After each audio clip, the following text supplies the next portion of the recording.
Hello, good morning friends. तर आज आहे नागपंचमी. तर नागपंचमीच्या सर्वांना हार्दिक शुभेच्छा.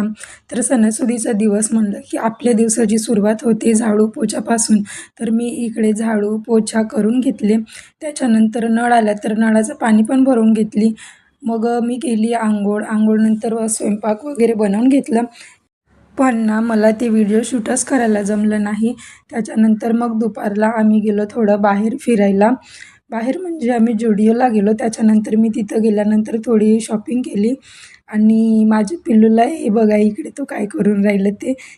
तर तर या बाजूला ना छोट्या मुलांचे खिळौने आहेत. तर तो खिळौण्याच्या शॉपमध्ये बघा कसं तो जाऊन राहिला. तर त्याला नाही का खिळौना पाहिजे होता. तर आम्ही त्याला तो खिळौना घेऊन दिला. त्याच्यानंतर गेलो आम्ही फ्रूट सेक्शनमध्ये. त्याच्यामध्ये तर काही थोडेफार फ्रूट घेतले. मग भाजीचं काहीतरी बघितलं. तर कसं वाटलं व्हिडिओ ते नक्की कमेंटमध्ये सांगा. तर भेटूया आपण नेक्स्ट ब्लॉगमध्ये. Bye bye.